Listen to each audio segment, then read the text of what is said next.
Graça e paz. Vamos abrir a palavra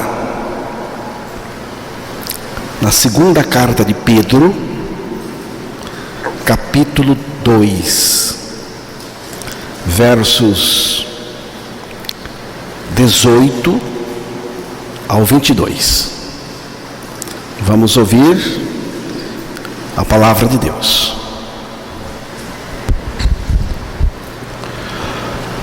Porquanto, proferindo palavras jactanciosas de vaidade, engodam com paixões carnais, por suas libertinagens, aqueles que estavam prestes a fugir dos que andam no erro, prometendo-lhes liberdade, quando eles mesmos são escravos da corrupção, pois aquele que é vencido fica escravo do vencedor.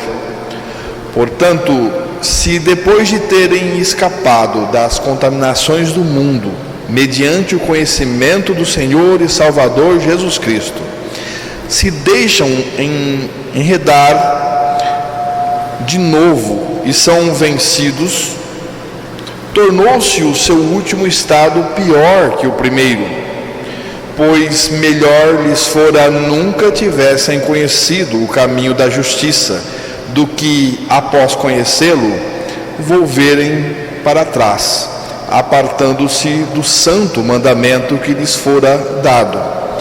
Com eles aconteceu o que diz certo adágio verdadeiro: o cão voltou ao seu próprio vômito, e a porca lavada voltou a revolver-se no lamaçal. Que o divino revelador, o Espírito Santo, revele esta palavra dentro de nós, ao nosso coração, nesta noite. Bem, estamos estudando, meditando, fazendo leitura, lendo a palavra nas cartas de Pedro, aos domingos à noite.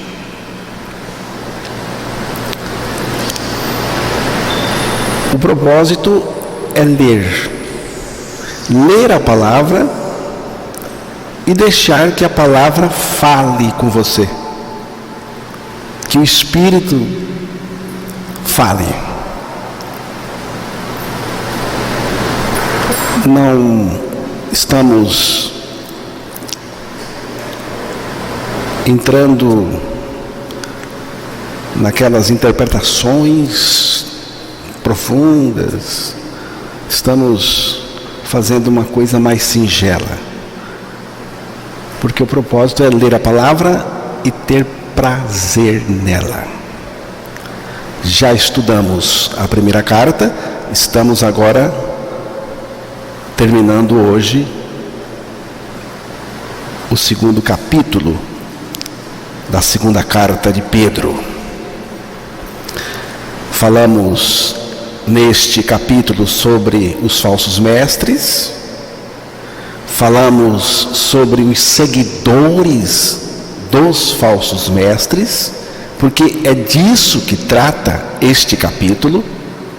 Falamos do que move, da motivação dos falsos mestres, o que leva uma pessoa a mentir, enganar, pregar um outro evangelho. Falamos do juízo, da condenação que está reservada aos falsos mestres, e falamos do caráter, do perfil, da obra dos falsos mestres. E hoje, terminando o capítulo, vou falar um pouco sobre o discurso, a fala, a pregação dos falsos mestres e os resultados disso, porque tem resultados têm consequências e não são boas. Então, no versículo 18, você pode ler novamente o versículo? Porquanto, proferindo palavras jactanciosas de vaidade, engodam com paixões carnais, por suas libertinagens, aqueles que estavam prestes a fugir dos que andam no erro. Preste atenção no que está escrito, no que você ouviu, na leitura, no que está escrito. O importante é o que está escrito. Porquanto, proferindo, falando palavras jactanciosas de vaidade, engodam, aqui eu engano, com paixões carnais, por suas libertinagens, aqueles que estavam fugindo, escapando do erro.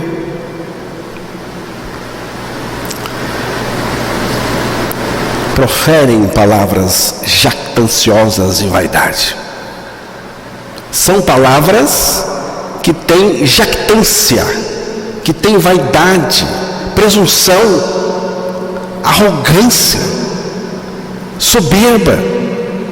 São palavras, irmãos, ufanas. A pessoa fala dela mesma, dos seus projetos, das suas interpretações. Então, são palavras ufanas que fazem com que as pessoas se sintam vaidosas, orgulhosas. É um discurso que enche a pessoa de coisas sem valor, sem significado verdadeiro, significado da palavra. Os falsos mestres usam frases belas, vocabulário bonito, eles exibem uma retórica majestosa, mas falta conteúdo, principalmente o conteúdo da palavra, o conteúdo do Evangelho. São discursos cheios de engodo e que visa enganar a alma da pessoa.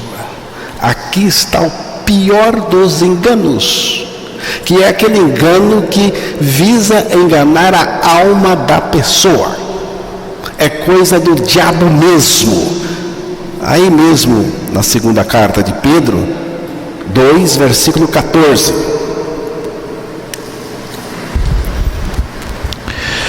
Tendo os olhos cheios de adultério e insaciáveis no pecado, engodando almas inconstantes, tendo o coração exercitado na avareza, filhos malditos.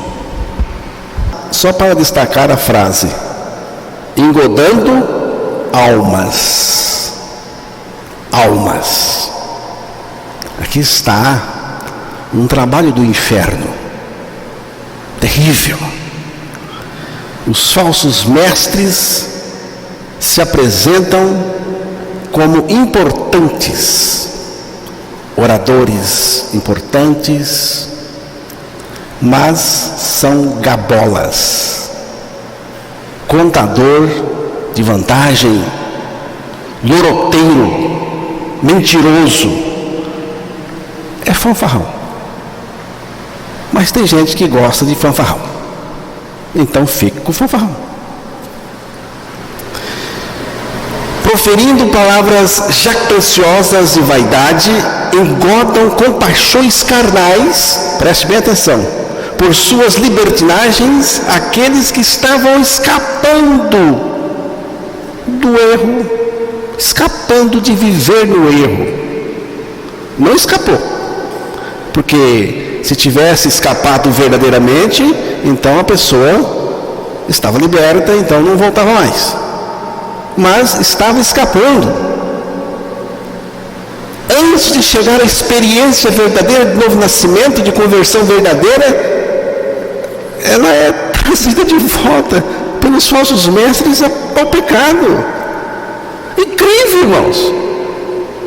Você pode perguntar, mas é assim mesmo? Não é o que Pedro está dizendo.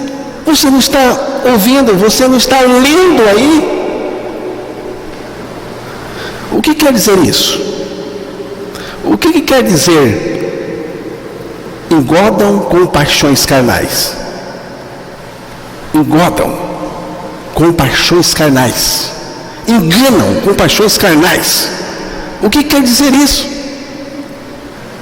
Quer dizer o seguinte, que com palavras vaidosas, de arrogância, eles, os falsos mestres, provocam os desejos libertinos das pessoas,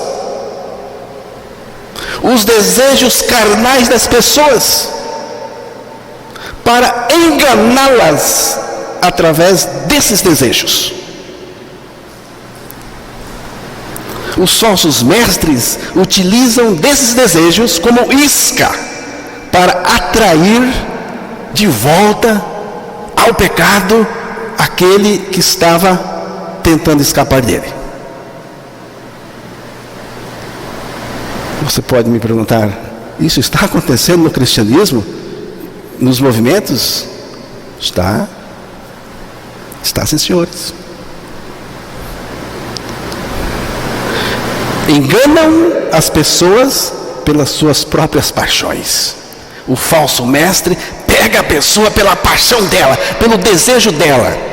Por isso, irmãos, que essas pessoas enganadas não são vítimas, não. Porque ela tem o desejo. E o falso mestre provoca. E por aí ele entra e engana. Aquilo que as pessoas desejam, eles oferecem. Mas isso não liberta. Isso não converte a pessoa. Não salva a alma do erro, do pecado. Se você perguntar num auditório cheio, vamos supor que estivesse cheio aqui hoje, e você se levantasse e perguntasse: quem quer ser próspero materialmente? Todos querem. Todos querem. Quem quer ficar livre das dificuldades? Todos querem. Evidente. Quem quer ser curado, caso esteja doente? Quer, ué. Quem quer dinheiro? Tem um apresentador que pergunta, né? Não tem? Quem quer dinheiro? Quem é que não quer dinheiro? Dinheiro não é essencial, mas ele é fundamental. Porque sem o dinheiro você não faz compra no mercado, faz? Paga a escola do filho? Então o dinheiro é fundamental, não é essencial. Quem quer dinheiro? Mas, se você perguntar no auditório cheio, quem quer ser santo, separado do pecado, santo de verdade? Quem quer tomar a cruz, morrer nela em Cristo e seguir Jesus, como Ele mesmo fez a proposta? Quem quer morrer com Cristo na cruz? Quem quer renunciar a si mesmo? Não é renunciar a uma amizade, não. Não é renunciar a uma droga, não. A cachaça, ou sei lá o que. É renunciar a mim mesmo. Quem quer? Aí, nem todos.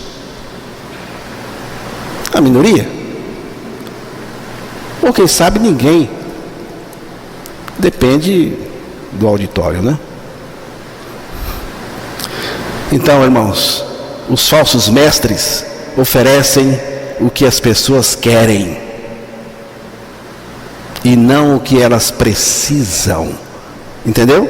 Anote aí, os falsos mestres oferecem o que as pessoas querem e não o que elas precisam, necessitam de fato, que é a salvação.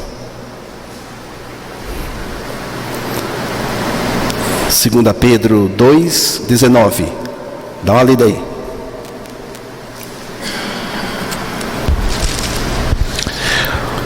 Prometendo-lhes liberdade, quando eles mesmos são escravos da corrupção, pois aquele que é vencido fica escravo do vencedor. Prometendo-lhes liberdade, quando eles mesmos são escravos da corrupção, pois aquele que é vencido fica escravo do vencedor. Se o pecado vence você, você é escravo do pecado, é a lógica do texto. Aqui tem algo terrível. Promete libertação, mas é escravo da corrupção. O cara promete libertação, mas é escravo da corrupção. Essa corrupção aqui é a natureza pecaminosa dos falsos mestres. É o velho coração, desesperadamente corrupto. Foi o que disse o profeta hebreu, Jeremias. É a velha natureza, é a corrupção de dentro da pessoa. Todo mundo nasce assim.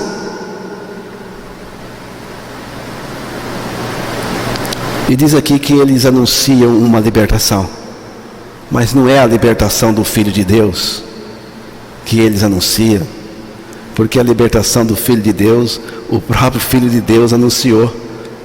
E ele disse assim: se pois o Filho vos libertar, verdadeiramente sereis o quê? Sereis livres. Livres de verdade. Mas eles não falam. Portanto, a libertação que eles anunciam não é a libertação do Filho de Deus, mas sim a pior forma possível de escravidão que existe. Permissão para pecar à vontade. É a igreja dos falsos mestres. É Pedro que está dizendo, mas o que Pedro está dizendo é Deus dizendo, porque ele inspirou. O Espírito é a palavra de Deus. Toda vez que você tiver vontade de pecar, peque. Por que não? Está com vontade de pecar? Peque. O que tem? Eles dizem ou ensinam assim. Por quê, irmãos? Porque eles são assim. Escravos da corrupção. Escravos dos seus desejos pecaminosos. Eu penso assim, irmãos. Gosto de estudar a palavra de Deus, ficar tempo no texto. Eu fico muito tempo num texto, às vezes dias, estudando aquele texto. E eu gosto de pensar assim: uma libertação que deixa a pessoa escrava do pecado não é a libertação do Filho de Deus. Ou é? Você acha que é? Será que Jesus estava fazendo uma propaganda falsa quando ele disse assim: se eu libertar você, você vai ser livre mesmo? Uma libertação que permite que a pessoa continue no pecado do jeito que era antes, eu não quero para mim. Um Deus que não muda a minha vida, que não me mudou, que me deixou do mesmo jeito. Quem comete o pecado é escravo do pecado, foi o que Jesus disse, mas Ele também disse que nos livrou disso. Pois se o Filho vos libertar, verdadeiramente sereis livres. Sois livres. 2 Pedro 2, o verso 20 e o 22. Portanto, se depois de terem escapado das contaminações do mundo, mediante o conhecimento do Senhor e Salvador Jesus Cristo, e deixam enredar de novo e são vencidos, tornou-se o seu último estado pior que o primeiro. Vamos analisar aqui mais de perto esse verso 20 e 21. Preste atenção no que Pedro diz. Vou usar aqui a versão que eu anotei. Se, tendo escapado das contaminações do mundo, mediante o conhecimento do Senhor e Salvador Jesus Cristo, e deixam enredar de novo e são vencidos, torna-se ou tornou-se o seu estado pior que o primeiro.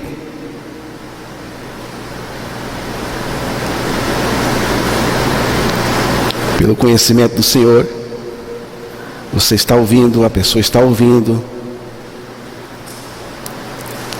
mas antes de chegar a uma experiência verdadeira, antes de chegar ao patamar da experiência, ela volta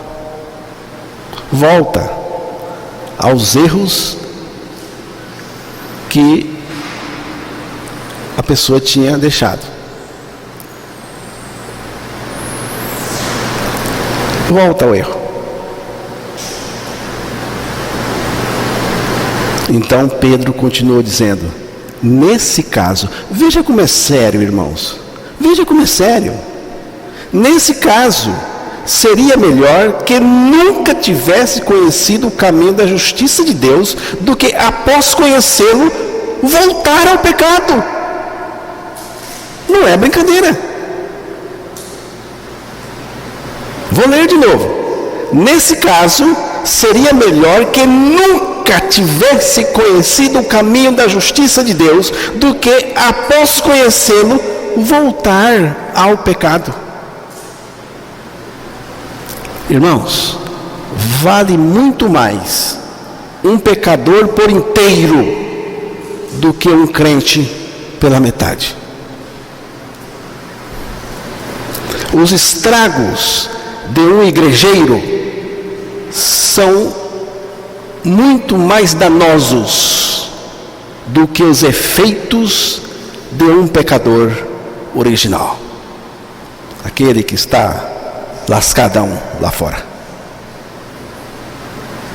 E tem mais, a falsa evangelização causa mais prejuízo do que não evangelizar. Se for para evangelizar com uma evangelização falsa, é melhor não evangelizar, porque os efeitos são piores. Você vê que não é brincadeira. A coisa é séria, irmãos. Eu sei que eu poderia estar falando de outra coisa aqui, bem mais agradável. Poderia estar falando de outra coisa aqui, bem mais agradável. Mas estamos estudando a palavra e temos que estudar tudo. Nós não podemos fazer assim. Esse versículo aqui, vamos pular ele.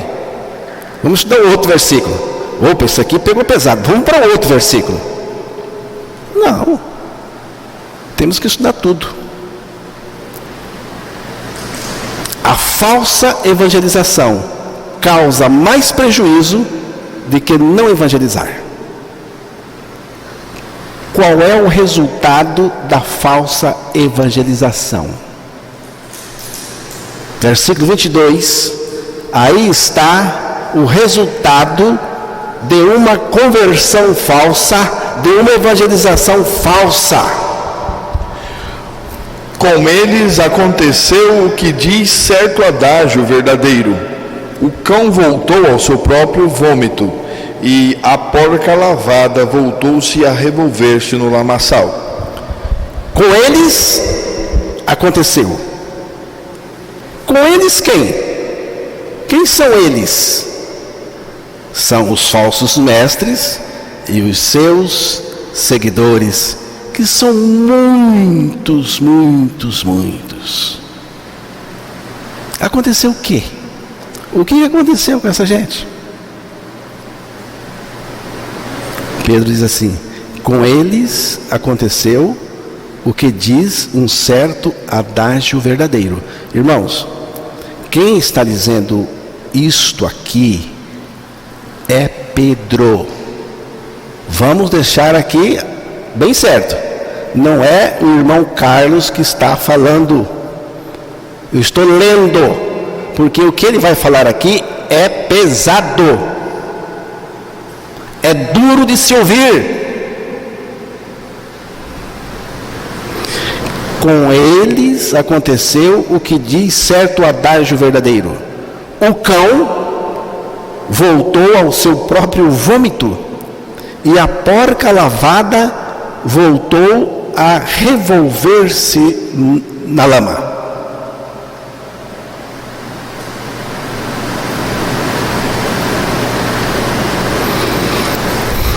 O que é isso? É o que acontece com aqueles que se voltam novamente ao seu próprio pecado. O cachorro volta ao que vomitou. E a porca, ou o porco, é lavado apenas para voltar e revolver-se de novo na lama. Uma libertação que deixa a pessoa como a porca lavada e com o apetite de cão não é a libertação de Cristo. Você acha que é? Será que é? Não é. Ou é? O Senhor Jesus nos libertou para vivermos no seu reino e não numa pocilga, para vivermos na santidade e não numa pocilga.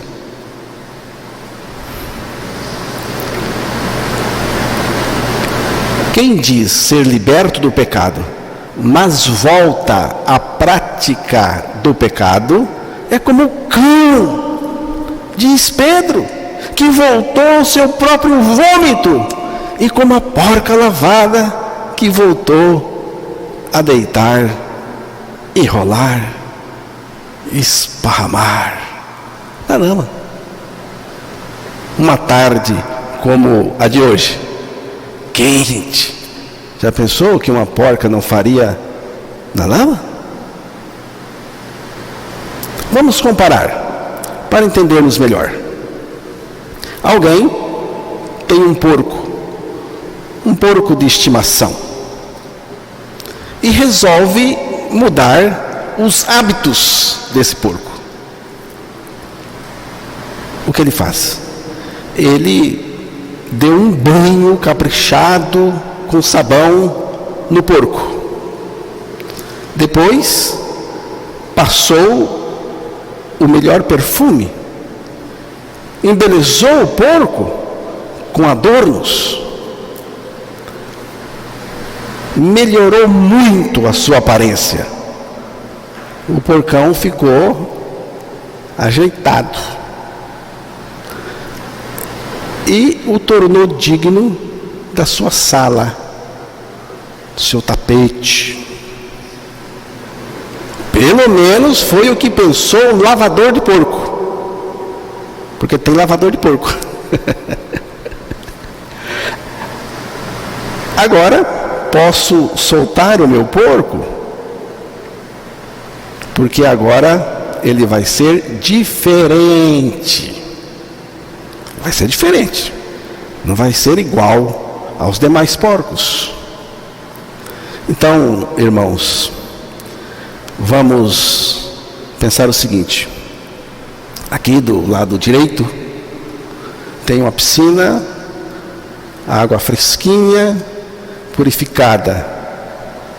Aqui do outro lado, à esquerda, não tem nada a ver com os partidos políticos de esquerda e direita, irmãos. Nada a ver. Então, aqui do outro lado, aqui do outro lado, tem uma lama, um lamaceiro fétido, fedorento, repugnante. E o lavador de porco soltou o porco dele. Para onde o porco vai? Ele vai para a piscina purificada de água fresca, ou ele vai para lama, para o lamaceiro? Dou uma bala para quem acertar. Onde o porco vai? Ele vai entrar onde, irmãos? O porco vai para a lama. Porque é assim com o porco. Sabe por quê? Porque essa é a natureza do porco. O porco ama lama, o lamaçal. Ele gosta disso. É o meu prazer. Como que eu amo essa lama? É tão gostosa para mim. Deixa eu me esparramar aqui.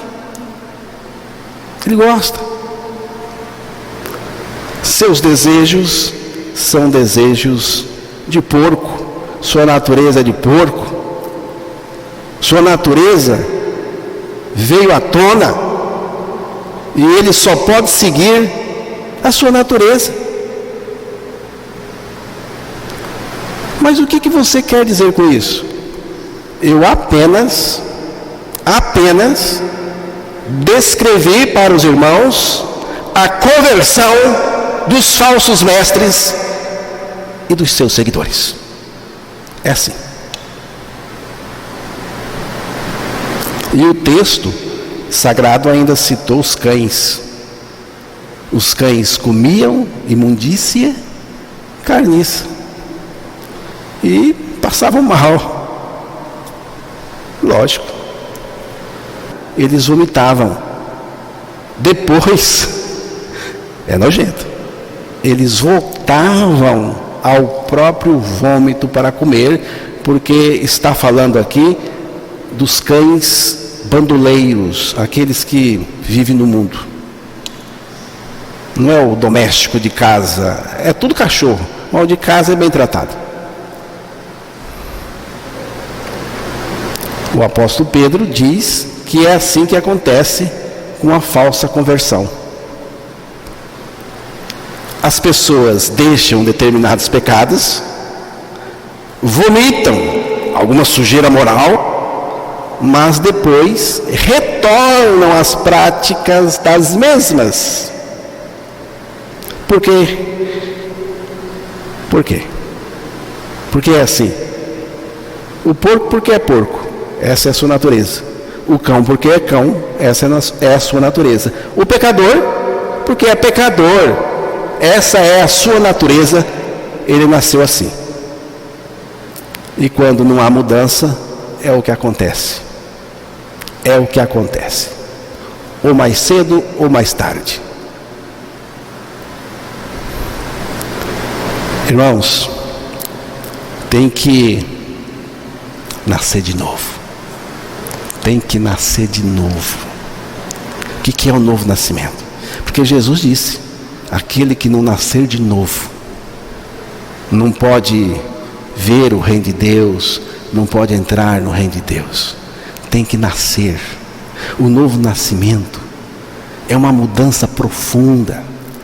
O novo nascimento é uma troca de vida em cada pessoa que crê a sua morte com Cristo na cruz, sua ressurreição com Cristo. O novo nascimento é uma nova criação em cada pessoa que crê, porque se alguém está em Cristo, nova criatura é. As coisas velhas já passaram, eis que quanto fez novo, eis que tudo se fez novo dentro da gente.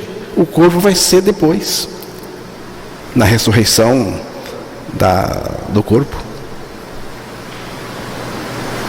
Então, irmãos, o novo nascimento é Deus, por sua graça, por sua misericórdia, por seu amor, tirando a minha natureza perversa, que eu nasci com ela, tirando a minha natureza pecadora e crucificando-a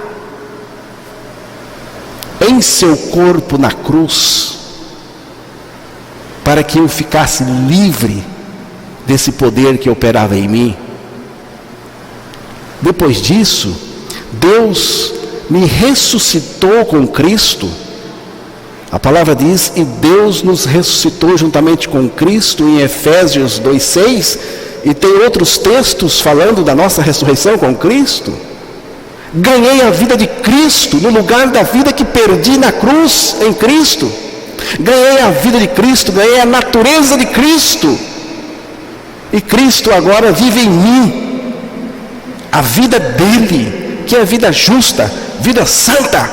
Ele vive em mim, a natureza dele, o caráter dele. Porque está escrito, estou crucificado com Cristo, e vivo não mais eu, mas Cristo vive em mim. Ele vive em mim. Aí muda, meu irmão. Aí muda. Muda de verdade. Vamos encerrar então, ouvindo a leitura de dois textos. Romanos 6:6 e 2 Pedro 1:4. Sabendo isto, que foi crucificado com ele o nosso velho homem, para que o corpo do pecado seja destruído e não sirvamos o pecado como escravos. 2 Pedro 1:4. Pelas quais nos têm sido doadas as suas preciosas e muito grandes promessas, para que por elas vos torneis coparticipantes da natureza divina, livrando-vos da corrupção e das paixões que há no mundo. Sabendo isto, que o nosso homem velho, o que é o homem velho? Homem velho não é uma idade avançada. Homem velho é uma natureza antiga, a natureza de cão, a natureza de porco, espiritualmente falando. Essa natureza velha, a palavra diz assim, foi crucificado com ele o nosso homem velho, a nossa velha natureza pecadora, foi crucificada com Cristo no corpo dele. Para quê? Para que fosse destruída, para que fosse desfeita. E lá Pedro falou que nós fomos feitos participantes da natureza divina. Natureza divina. Natureza divina é Cristo em mim. A minha natureza é humana, mas Cristo vive em mim, e Ele manifesta a sua natureza, me fez participante da natureza dele. É isso, irmãos, é isso.